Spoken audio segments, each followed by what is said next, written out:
오늘은 바자회에 오신 우리 VIP 분들을 위해서 복음 설교를 준비했습니다. 복음이라는 단어는 한자어 단어인데 순수한 한국말로 바꾸면 기쁜 소식이라는 말이죠. 성경에서 우리에게 기쁜 소식을 들려주고 있는데 그 기쁜 소식을 예수 믿는 사람들은 복음이라고 합니다. 그런데 이 복음은 오늘 우리 교회 참석하신 VIP 분들뿐만이 아니라 이 땅에서 살아가고 있는 모든 성도들에게 항상 필요한 말씀이잖아요.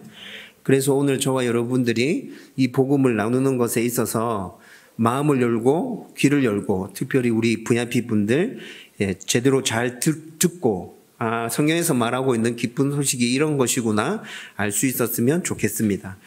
질문으로 시작하려고 하는데 여러분들은 지금 평안하십니까? 여러분, 제가 지금 평안이라는 단어를 썼습니다. 교회를 다니지 않는 분들 중에는 평안과 편안이 같은 단어 아닌가라고 생각하시는 분들도 계실 텐데, 물론 국어 사전상으로 찾아보면 이 두 단어는 비슷한 뜻을 가지고 있는 낱말이 맞습니다. 그런데 성경적인 의미에서 평안과 편안은 분명히 구별되어지고 있죠. 국어 사전에서 우선 평안이라는 단어의 뜻을 이렇게 설명해 주고 있어요. 걱정이 없는 안정된 상태를 뜻한다. 걱정이 없는 안정된 상태, 편안, 맞죠? 그런데 성경적인 관점에서 이 편안과 평안은 확실히 구분되어지는데 먼저 편안은 육체적인 부분에 중점이 맞춰져 있습니다. 마음이 불편하더라도 겉으로 보이는 육체적인 부분이 걱정이 없고 안정되어져 있으면 저 사람 편안한 삶을 살고 있구나. 사람들은 이렇게 얘기하죠. 경제적인 안정, 그리고 건강, 자녀 등등과 관련해서 문제가 없으면 그냥 편안하다고 사람들은 그렇게 얘기합니다. 그리고 이 세상을 살아가는 사람들은 보통 이 편안함에 대해서 많이 추구하죠. 나도 경제적으로 편안했으면 좋겠어. 건강 부분에 있어서도 편안했으면 좋겠어. 자녀들도 편안하게 잘 지냈으면 좋겠어. 이런 거 우리가 바라고 소원하고 있잖아요. 반면에 평안은 마음적인 안정을 강조하고 있습니다. 이 땅의 삶의 문제에서 좀 문제들이 있어도 내 마음이 안정되어져 있는 상태, 편안한 상태, 이것을 평안이라고 합니다. 특별히 영적으로 안정되어져 있고 영적으로 든든한 뭔가가 있어서 흔들리지 않는 상태를 평안이라고 성경에서는 얘기해 주고 있죠. 여러분, 그러면 이제 다시 질문해 보겠습니다. 여러분들은 평안하십니까? 또 편안과 평안 중에 어떤 것에 더 마음이 가십니까? 아마 첫 번째 질문을 받으신 모든 분들, 대부분의 분들은 평안하지 않다고 답할 것 같습니다. 오늘 청소년부 모임에 들어가서 평안하냐고 제가 물어봤거든요. 내 친구한테 물어봤는데 한 친구가 평안하다고 답했고 내 친구들은 평안하지 않다고 답했어요. 아마 어른들도 똑같을 거라는 생각이 듭니다. 그리고 두 번째 부분, 평안과 편안에 대해서 어떤 것에 더 마음이 가십니까?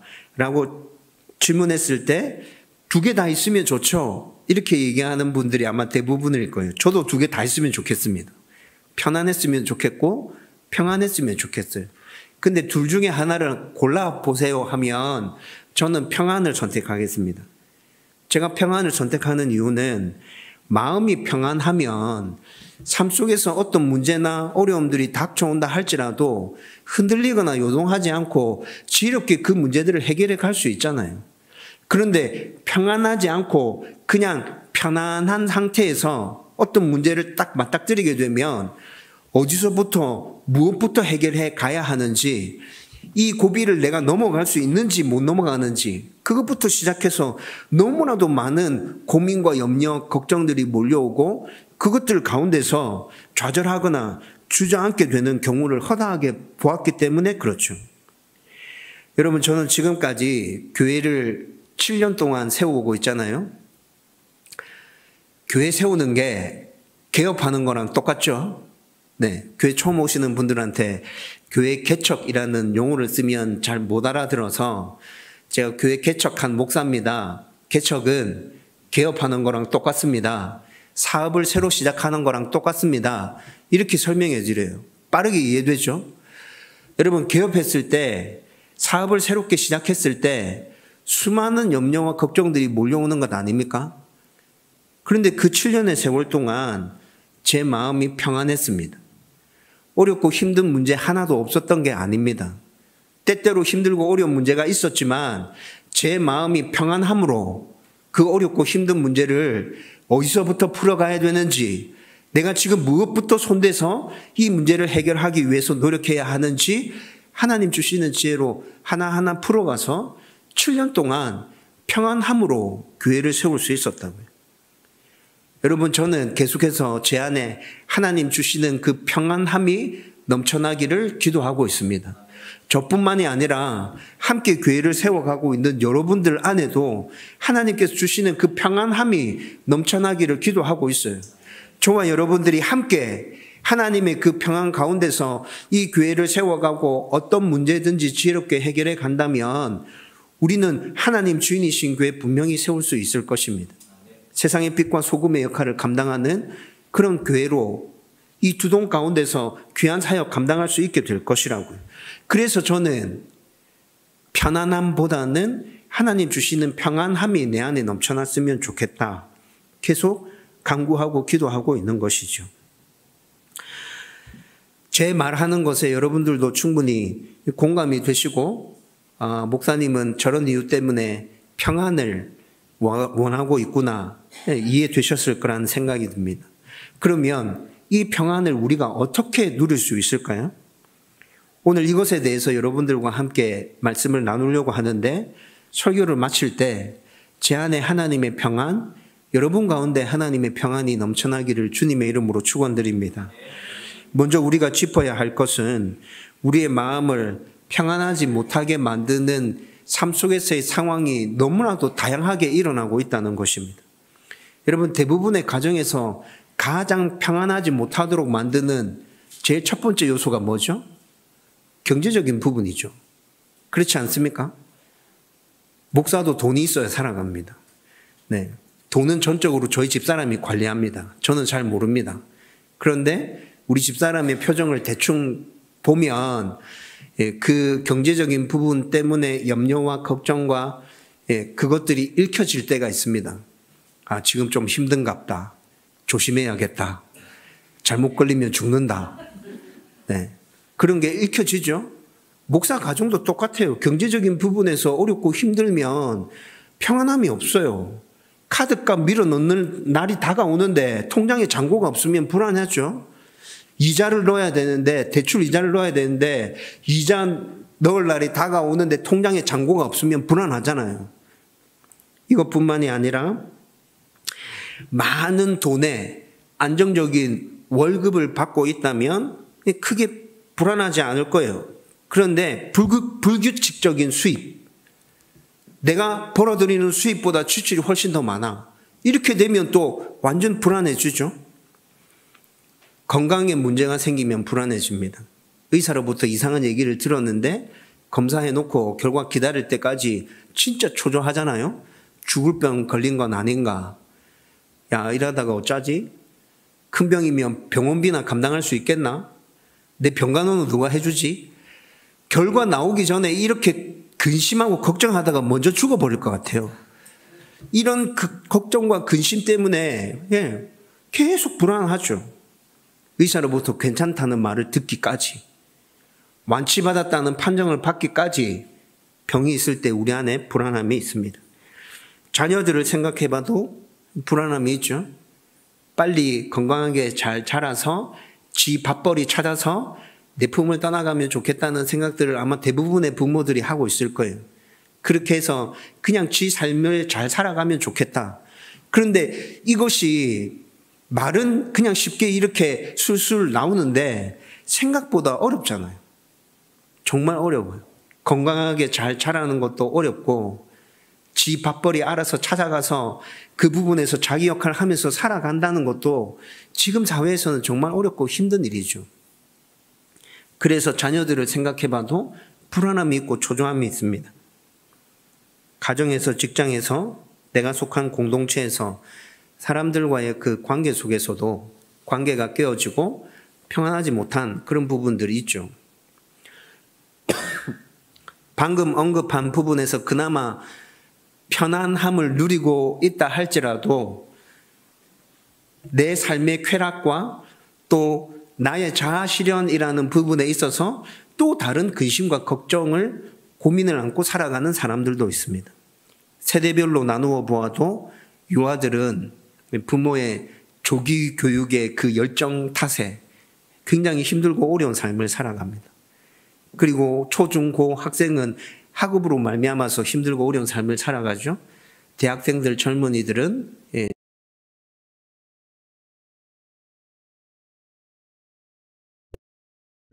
자녀 양육, 경제, 노후 준비 이런 것들 때문에 힘들고 어렵습니다. 모든 삶을 거의 다 살고 삶의 끝자락에 와 있는 노년들도 경제적으로 힘들고 어려워서 굉장히 근심 가운데 살아가고 있죠. 여러분, 이렇게 평안이 없으므로 우리의 삶은 참으로 피곤하고 힘들게 느껴집니다. 그런데 이런 상황은 지금 이 시대에만 그런 것이 아니라 모든 시대가 다 그랬다는 것을 우리는 역사를 통해서 또 성경에 있는 말씀을 통해서 알 수 있습니다. 여러분, 2000여 년 전에 2000여 년 전에 팔레스타인 지방, 지금으로 얘기하면 이스라엘과 요르단 그 근처 팔레스타인 지방에서 일어났던 사건을 기록한 것이 성경의 이야기입니다. 그런데 이 성경에서도 2000여 년 전에 팔레스타인 지방에서 있었던 일을 기록하고 있는 그 성경에서도 사람들이 굉장히 힘들고 어렵게 살았다는 것을 우리 가운데 말씀해 주고 있어요. 바로 오늘 여러분들과 함께 나누려고 하는 말씀인데 마태복음 11장 28절 말씀 같이 읽어보십시다. 한 절 말씀입니다. 다 같이 읽겠습니다. 시작.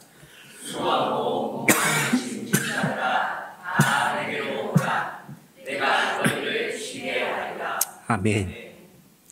이 말씀은 교회를 좀 다니신 분들이라면 굉장히 잘 아는 말씀 중에 하나입니다. 여러분, 이 말씀이 어떻게 해서 나온 것이냐면 예수님이 지금 제자들에게 굉장히 여러 가지 비유들을 설명해 가면서 하나님에 대해서 가르치고 있습니다. 하나님 나라에 대해서 지금 가르치고 있습니다. 그런데 그렇게 한참 가르치다가 예수님께서 제자들을 보니까 제자들의 삶이 너무 힘들고 어렵다는 것이 한순간 예수님의 가슴에 와닿았던 것 같습니다. 그래서 예수님께서 이렇게 말씀하시는 거예요. 수고하고 무거운 짐진 자들아 다 내게로 오라. 내가 너희를 쉬게 하리라. 여러분, 이때 이 당시에 이스라엘 백성들의 삶은 진짜 힘들고 어려웠습니다. 이스라엘 백성들은 로마의 지배를 받고 있었거든요. 여러분, 우리나라가 일제의 지배를 받았을 때가 있었죠. 여러분, 그때 일제의 지배를 받았던 그 문제가 아직 해결되어지지 않아서 정치적으로도 참 여러 가지 이슈들을 지금 생산해내고 있지 않습니까? 여러분, 그런데 이스라엘 백성들이 지금 로마의 지배를 받고 있었다고요. 로마의 지배를 받고 있을 뿐만이 아니라 이때 이 당시에 이스라엘 백성들은 대부분 유대교라는 종교를 믿었습니다. 하나님을 유일신으로 하는 유대교를 믿었는데 기독교와는 약간 성격이 달라요. 그런데 그 유대교는 철저하게 율법주의였습니다. 율법주의라는 말은 또 무슨 말이냐 하면 성경에 기록되어져 있는 대로 유대교가 얘기하고 있는 규칙과 규범대로 모두 다 100% 다 지켜야 구원받을 수 있어 라고 얘기하는 게 율법주의거든요. 여러분, 그런데 저와 여러분들 쉽게 한번 생각해 보십시다. 우리나라에도 법이 있잖아요. 도덕과 규칙과 규범들이 있죠. 여러분, 그 모든 것들을 우리가 철저하게 100% 다 지키면서 살아갈 수 있습니까? 법으로 제정되어져 있는 것만 생각해 봐도 100% 철저하게 다 지키면서 살아간다는 것이 불가능한 일인 거잖아요. 교통신호 위반해 보신 분들도 다 계실 거고 거짓말 해보신 분들도 다 계실 거고 그렇죠? 쓰레기 버리면 안 돼요. 이건 도덕이고 규칙이죠. 쓰레기 버려보신 분도 다 계실 거고. 여러분, 이런 모든 것들을 철저하게 다 지켜야 구원받을 수 있다. 이게 율법주의였다고요. 이때 이 당시에 이스라엘 백성들은 로마의 지배를 받으면서 또 한편으로는 종교적으로 율법주의를 강요당하면서 굉장히 힘들고 고된 삶을 살았어요. 제가 생각하기로는 지금 우리가 살아가는 이 세상의 삶보다 이 당시에 이스라엘 땅에서 살았던 사람들이 훨씬 더 힘들고 어려운 삶을 살았을 거라는 추측을 할 수 있습니다. 여러분, 예수님께서 이스라엘 백성들이 이렇게 힘들고 어려운 삶을 살아가고 있다는 것을 알고 계셨습니다. 그리고 이 문제를 해결해 주시기 위해서 하나님이신 예수님이 이 세상에 오신 것이죠. 예수님은 사람들이 평안하지 못함 가운데 살아가고 있는 이 힘든 모든 삶의 모든 문제들을 무거운 짐에 비유해서 지금 마태복음 11장 28절 말씀을 하고 계시는 거예요. 수고하고 무거운 짐진 자들아, 네 삶이 너무 힘들지, 어렵지, 어깨에 얹혀져 있는 것이 엄청나게 너를 짓누르고 있다고 너 지금 느끼고 있잖아. 그 짐을 나한테 다 맡겨. 예수님께서 지금 이 얘기하고 있다는 거죠. 그러면 예수님께서는 사람들의 삶에서 구체적으로 어떤 상황을 무거운 짐진 것에 비유해서 지금 말씀하고 있는 것일까요? 두 가지로 설명해 볼 수 있는데, 첫 번째는 모든 사람이 죄의 짐을 지고 힘들어하는 상황을 비유한 것입니다. 방금 우리가 우리 삶에서 평안하지 못한 여러 상황에 대해서 생각했었는데, 평안하지 못한 그런 상황들은 이 세상이 처음 창조될 때부터 그랬을까요? 성경 창세기 1장, 2장 읽어보면 하나님께서 이 세상을 어떻게 만드셨는지에 대해서 얘기해 주고 있습니다. 그런데 창세기 1장과 2장을 읽어보면 하나님께서 만드신 세상 본래의 모습이 힘들고 어려운 세상의 모습이 아니었어요.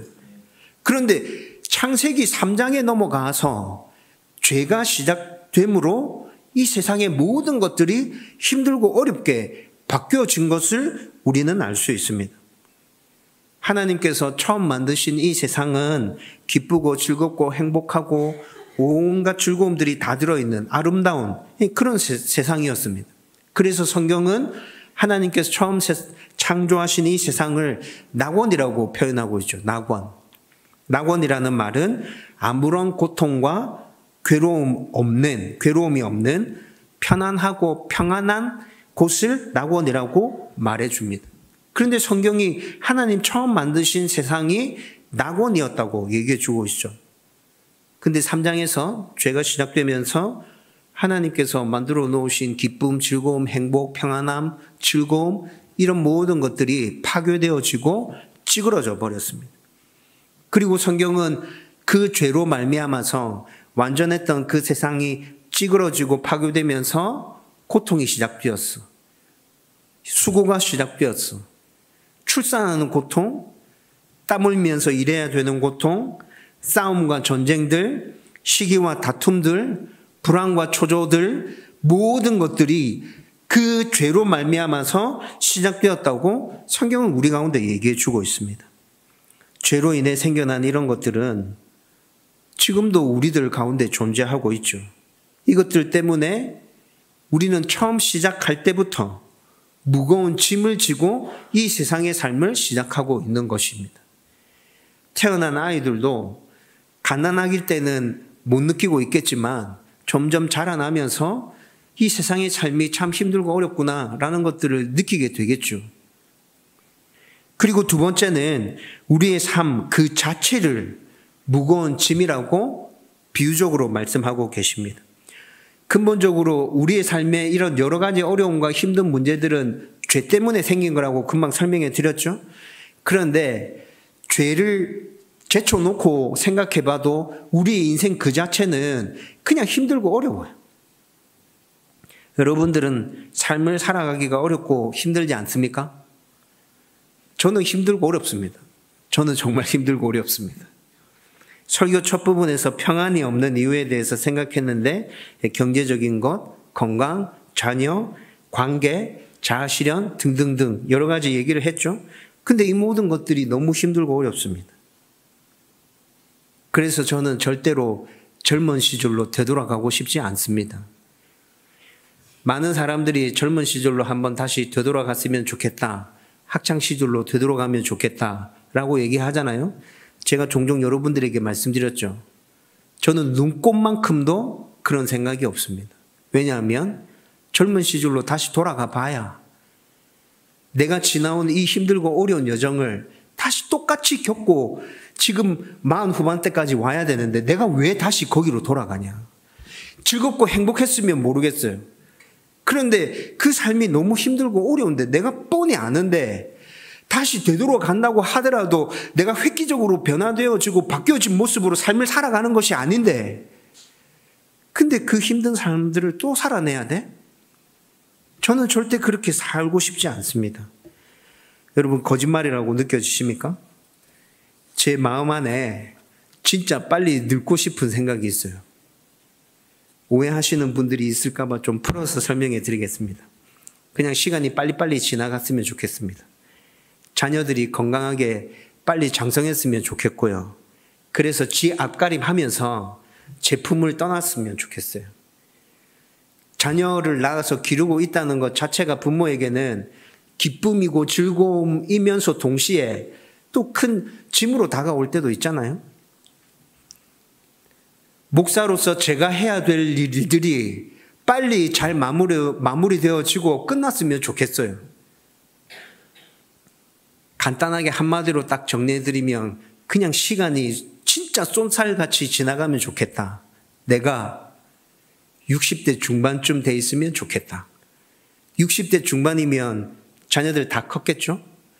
그리고 제가 하고 있는 교회를 세우는 이 작업도 어느 정도 제가 마무리를 지어야 될 단계까지 가 있을 거예요.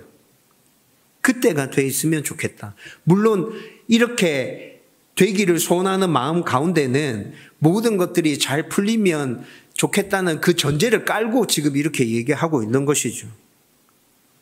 제가 이렇게 생각하는 또 이유는 두 가지로 생각해 볼 수 있어요. 첫 번째는 하나님 계신 천국이 성경에서 그렇게 좋다고 말하는데 내가 굳이 이 땅에서 이렇게 힘들게 살아가야 될 필요가 있을까? 그 천국이 정말 좋은 곳이라면 그냥 천국에 빨리 가고 싶다는 생각을 가지면서 살아가는 것이 당연한 것이잖아요. 그것이 온전한 믿음이라 생각합니다. 그래서 천국에 빨리 가고 싶어요. 두 번째는 방금 말씀드린 것처럼 세상의 삶이 너무 힘들기 때문에 하나님이 그냥 순종함으로 이 세상에서 열심히 살아. 내가 너한테 교회를 세우라고 명했잖아. 열심히 교회 세우면서 살아. 라고 하나님께서 저에게 사명을 주셨고 아직까지 저에게 할 일을 맡겨주셨기 때문에 열심히 순종하면서 몸부림치면서 살아갑니다. 근데 이 삶도 너무 어렵고 힘들다는 것이죠. 때로는 목사답게 살지 못해서 하나님께 너무 죄송하고요. 때로는 목사답지 못해서 여러분들에게 또 미안하고 죄송하기도 합니다.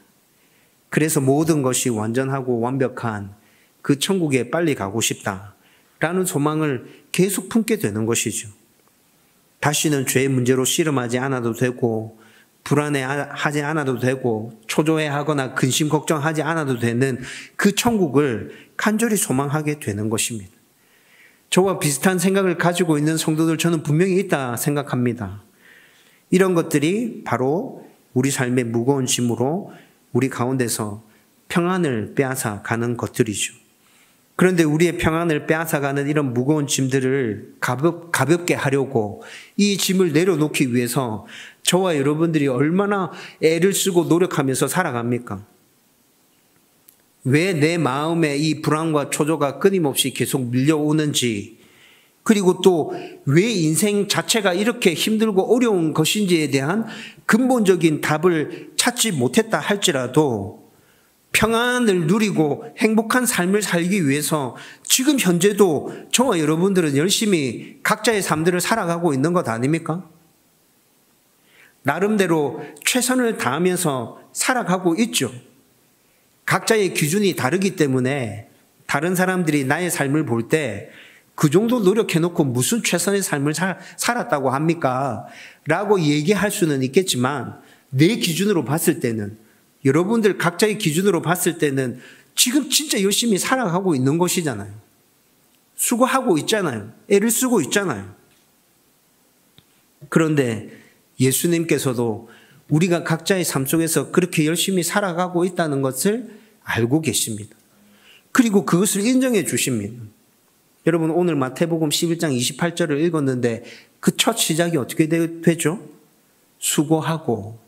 수고하고라고 말하고 있습니다. 여러분, 이 말씀이 어떻게 나왔는지 초반에 조금 설명해 드렸죠? 예수님이 제자들에게 여러 가지 것들을 비유로 가르치고 계시는데 제자들의 모습을 보니까 진짜 수고한 모습이 보여지는 거예요. 애쓴 모습이 보여지는 거예요. 노력한 모습이 보여져요. 여러분, 그런데 그 애씀과 그 노력과 그 수고가 예수님의 기준으로 봤을 때 성에 차겠습니까? 예수님의 기준으로 봤을 때는 제자들의 그 수고와 그 노력은 예수님의 기준에 도달하지 못하는 거예요. 차지 못하는 거예요. 그런데 그들 각자 나름대로 힘들게 애를 쓰면서 살아왔다는 것은 예수님이 분명하게 이해하고 알고 계신다는 것이죠. 그래서 예수님께서 말씀하십니다. 수고하고 무거운 짐진 자들아, 너희들이 얼마나 애쓰는지 내가 안다. 얼마나 수고했는지 안다. 너희들의 삶이 얼마나 고달팠는지 내가 알고 있다. 그 수고를 인정해 주신다는 거예요. 여러분, 수고하고라는 이 단어를 헬라어로 살펴보면 신약 성경은 헬라어로 기록되어졌습니다. 그래서 헬라어로 이 단어를 살펴보면 육체의 수고, 또 마음의 수고, 영적인 수고, 모든 수고를 다 포함한 단어를 사용하고 있습니다. 이것뿐만이 아니라 우리가 삶을 살아갈 때 어떤 한순간에 진짜 극심한 고통과 극심한 아픔을 겪어서 그때 수고한 것만을 얘기하는 게 아니라 우리의 모든 삶 가운데서 우리의 삶을 평안하게 만들기 위해서, 행복하게 만들기 위해서 애쓴 모든 수고의 때를 다 포함하는 단어를 사용하고 있습니다. 이 모든 의미들을 집약해서 예수님께서 지금 제자들에게 수고했다, 얘들아. 너희들의 수고가 얼마나 힘들고 어려운 것인지 내가 안다. 라고 얘기하고 있다는 것이죠. 좀 더 구체적으로 오늘 이 부분을 빨리 이해할 수 있도록 각색해서 여러분들에게 말씀드리면, 죄의 짐과 인생의 짐이라는 무거운 짐을 지고 주님 앞에 서 있는 제자들을 지금 예수님께서 꼭 안아주시면서 등을 토닥토닥 거려 주시는 거예요. 얘들아, 참 수고했다. 네가 이 무거운 짐을 지고 얼마나 고생했는지, 이 짐을 벗기 위해서 네가 얼마나 발부둥 치고 수고했는지 내가 다 알고 있다.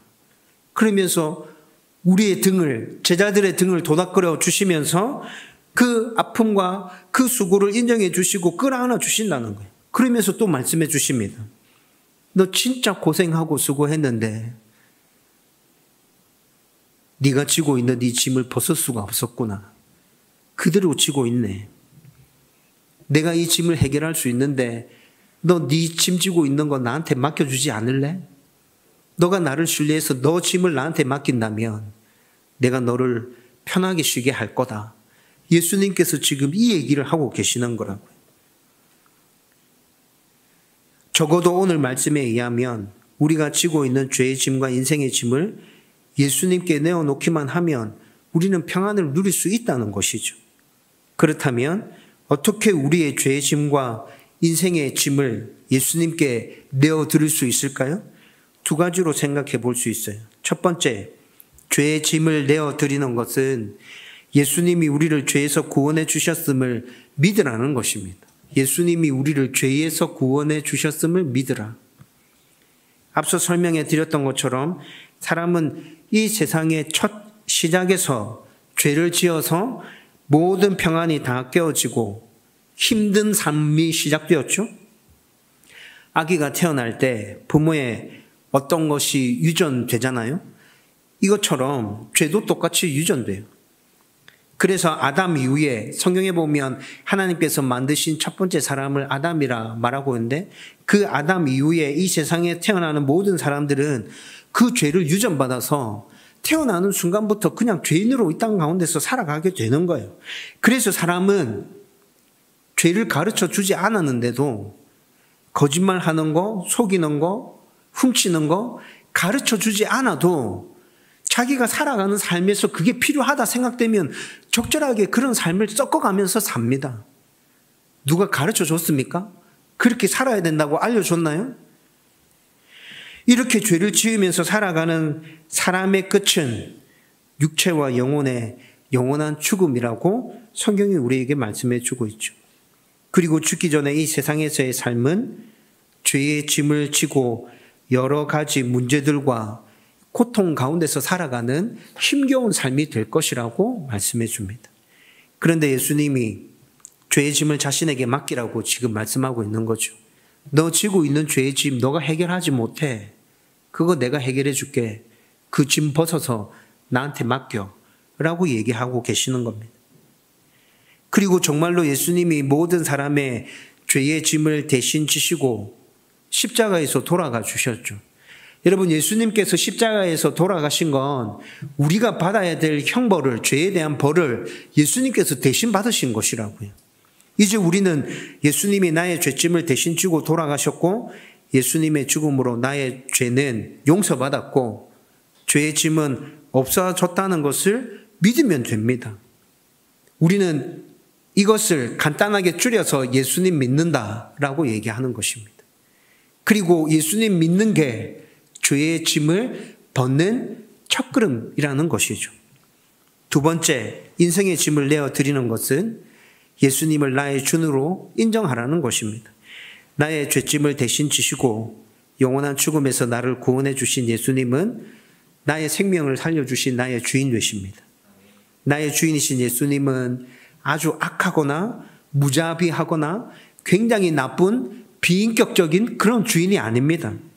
우리를 진심으로 사랑하고 복 주시기를 원하고 우리의 필요한 것들 때에 따라서 채워주시는 선하고 좋은 분이세요. 좋은 주인이란 말입니다. 그래서 인생의 모든 짐을 주인이신 예수님이 자기에게 맡기라는 거예요. 내가 너 주인이잖아. 내가 너한테 모든 좋은 것들을 다 줄 거야. 그러니까 인생을 살아갈 때 인생을 네 힘으로 헤쳐가려고 하지 말고 그냥 네 인생 자체를 나한테 한번 맡겨봐봐. 그러면 내가 너의 가운데서 역사할게 라고 말씀해 주신다는 거예요.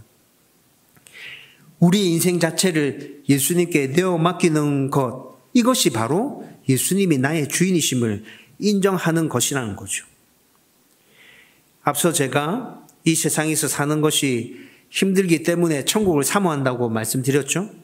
그래서 천국을 사모하면서 그냥 가만히 있는 게 아니라 지금 저의 삶에 최선을 다하면서 살아가고 있습니다.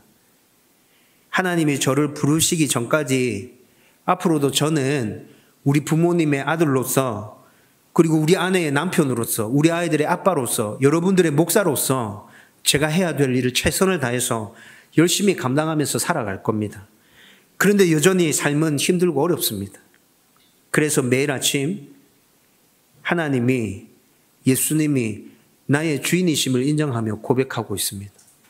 내 삶이 너무 힘들고 어렵습니다. 하나님 나의 주인이시지 않습니까? 내 삶 가운데 한번 역사해 주셔서 하나님이 원하시는 삶들을 세워갈 수 있도록 도와주십시오. 계속 아침마다 그렇게 기도하게 된다고요.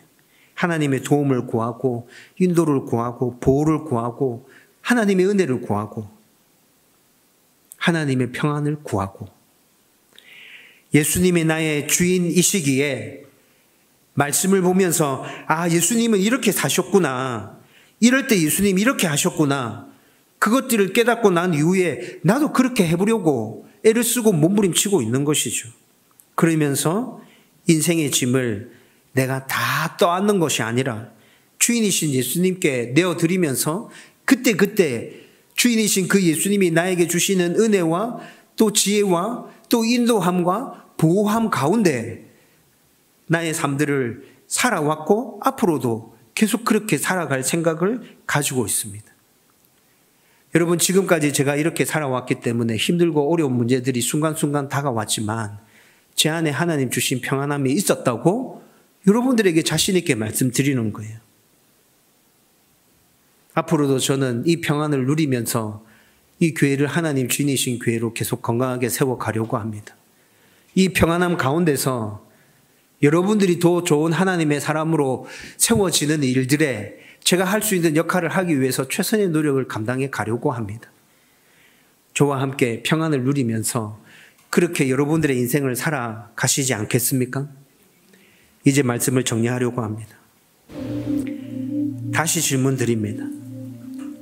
여러분 지금 평안하십니까? 여러분 안에 평안이 없다면 왜 그렇습니까? 왜 평안하지 않습니까? 죄의 짐 때문에 그렇습니까? 죄의 문제를 해결하지 못해서 평안이 없는 것인가요?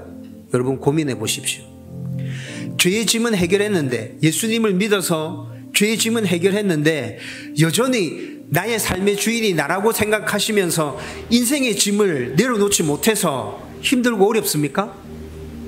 이것도 한번 고민해 보십시오.